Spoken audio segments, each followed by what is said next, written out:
Well, 2025 was an ultimate fuckfest, from the deaths of icons like the voice actor Sheen from Jimmy Neutron, to the Epstein files, where they were mostly redacted because there's a certain agenda they want to keep alive and keep certain people in power. And if you think 2026 will be any better, you're delusional. You need to be force-fed medication and put into a padded room. But it wasn't all bad, right? You know what? After saying that, I feel like I'm the one that needs to be put into an asylum. But there was some good music that came out of it. So let's get into the top 10 best rap songs of 2025. While I was editing this video, I realized I made a mistake and put a song that was from 2024 on this list. So the actual number 10 on this list is Mac and Lobster by Raekwon and Ghostface Killah, and I liked it because of the clever wordplay and very good detail. Now let's get into the actual list.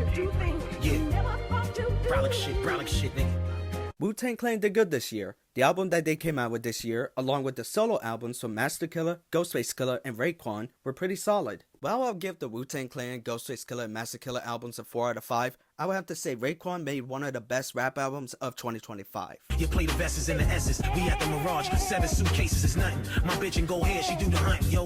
Rob a few birds, escape with some ones we blunting. Raekwon is still on his game by giving very specific detail about the illegal shit he does. Playing Sadies and the Sadies, gleaming with the navy blue strapless from Orchard to Black Macy's. I'm sending sage out, grass is greener, the glass is cleaner. Dirty fingernails with guns fresh out of Medina. The dirty fingernails is not just imagery, but he's also saying he's getting his hands dirty. And you know, sending out sage, grass is greener, you get that one. And Ghostface Killah, the GOAT, puts in some work too. Automatic floors that spread apart. Emerald couches that get raised where the sway look better dark. Welcome to disco. Pinky ring popping like Crisco. And I know some people will gripe about a gangster rap song being on a best of list instead of something so deep and political. But at the end of the day, good music is good music. And in this song, Rae and Ghost display why they are the best rap duo of all time. 'Twas the night before Christmas. Some kids sit around and write scores to their wish list. Hard enough. Speaking of lyrics about illegal shit, here's a story from your old Droog. A man named Albert's gone berserk. His baby's crying and he's fine from work. Went to hang out with a carnivore's lurk. He spoke about robbing the corner store clerk. Nothing screams America like needing to rob some places just so you're able to feed your children. They still had a gun to the cashier where the spot went. Al heard noise and saw the boys flocking. Let shit go, got left with no option. The cop was about to shoot first, so he shot him. Your old Droog gets compared to Nas a lot, and it's because of his chill flow and attention to detail in his lyrics. Was all out of breath once they ran up the flight of steps. Hit the room with the speed of a fighter jet. Fumbled with the combo, trying to buy a set. Before it opened, they heard a loud boom and the room got filled up with clouds of fume. And you get to see that attention to detail he's known for in this song Suspects, again making songs about crime interesting. Last year, I gave Sadistic's album Oblivion Feeder the title of Best Rap Album of 2024, and I still do. The album is filled with cryptic lyrics and insane metaphors, just like this song, Kenosis. I deliver, you can find my scripture in the hieroglyphs, mind abyss, the kind of fight that you can try to win, vital signs that deny your tone when I'm dialed in. Again, we get some gothic Aesop Rock type lyrics, but the production value from Oblivion Feeder and The Vacants are very different. Oblivion Feeder had some beautiful beats with amazing atmosphere, while most of the beats on The Vacants were first draft dark music, except for Kenosis. Fantasize about slit in my throat every time I shave my face. I'll make it rain in 808s to take the pain, delay decay, your grain away from empty hourglass. I can't evade my fate. This song has a beautifully dark beat that meshes well with Sadistic's dark imagery.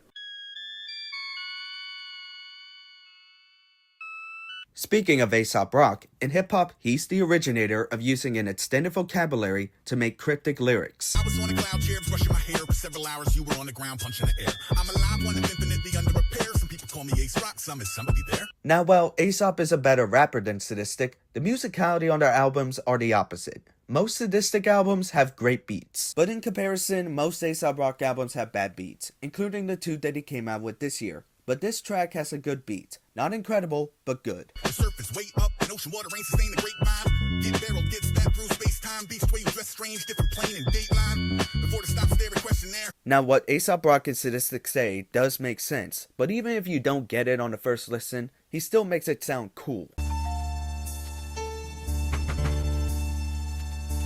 Shade Noir is the best female rapper of all time. And yes, I know that MC Lyte was from the 90s, and I like her a lot too. I have her at number 2. But I like Shade Noir more. Her storytelling is impeccable. This song is about a woman who is struggling with drug addiction. It's 9 p.m. she knocking, she waits for an answer. The money that she stole supposed to pay for the pampers. Cop, they say Wanda just like a dog, trying to sniff a lick. They say Wanda gonna break some hearts just to get a fix. Me, her kid's father tried to stop her, but she choose the streets. He tried to tie the knot, but now she used a string. Now, what I find interesting is that in the second verse, she goes into the perspective of the drug dealer. Victim of poverty, torture king. He cooked and feed drugs to the streets to afford his greed. Get him dead, he said he'd never sell a drug again. He relapsed from reality. But then we get back to Wanda in the third verse. She's trying to clean herself up, but she relapsed. The fast life and a fast high. Who guessed when you said that this is your last time? I end up being your last time. Shay Noir made 3 albums this year, and all of them are some of the best rap albums of 2025. And all of them deserve a chant. People with old money, but I didn't know money. They mocked me online for speaking up on all of our. A lot of people were talking down on UK rappers in 2025, especially gangster rappers, and saying that their accents make it hard for them to take them seriously. First of all, I do not want to hear from people who listen to Westside Gunn, Kodak Black, and say that the accents from Eminem's Relapse were good, talk about UK rappers' voices. Second, gang violence does exist in the UK. And if that's the life you grew up in, then by all means express your reality. And third, hip-hop is all about expressing who you are and how you were brought up, just as long as you got skill. And Dave has skill. I'm out in Barbados, white people mistreating locals. The villa in Jamaica by its owned by the Chinese. Head to the right beach and they're charging us 5 each. Myself, I cried about slavery and went to Dubai with my girl. Surely I ain't part of the problem, I lied to myself. Jewels that my people died for, a sign of my wealth. So no, I don't care that he's from the UK. He could be from Easter Island and I wouldn't care. What I do care about is that he gets the job done. Little Sims is also a UK rapper that I've known for quite a while, but Wretch32 is new to me, but I think they both did good here. That's me every day that she hears from. Arthritis in her right leg on my right saying you see no wrongs. It's like the woman won't relax. I already told her quit the nurse job. I said I'll put her on a wage. This song taps into a difficult relationship between a brother and a sister who have grown distant, which causes drama. Oh, you can't replace a son with money. Yo, why are you even in the country? Of course I'm never in the country. It's called a world tour funnily. And all you hit me for is money. This song reminds me of We Cried Together by Kendrick Lamar, with very less anger, not really any social commentary, and the cursing is like very, very minimal. I've been in the club where I drink the liquor working through the night, but I'm working with it. Something about our ends I'm missing because the mountaintop it ain't so fulfilling. No, I hear you. And I've been worried about how you've been coping with it. This song perfectly encapsulates the emotion of getting into a heated discussion with a loved one that you seem to be falling apart of. And while it can be difficult to bring this stuff up, it needs to be brought up if you want to actually fix things. But if it's ignored, things will get worse. And I believe this song can help open the floodgates into discussing what is causing tension between you and your siblings. Yeah. So this is the best Macklemore song.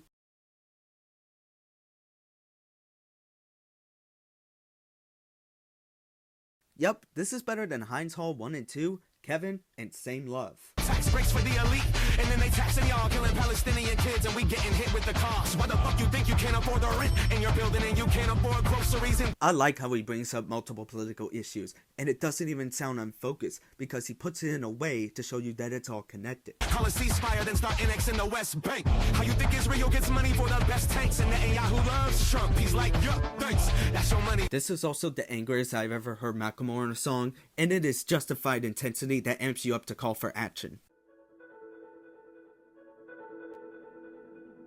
Yep, Dave is back, and this time he is touching a very triggering and gut-wrenching topic.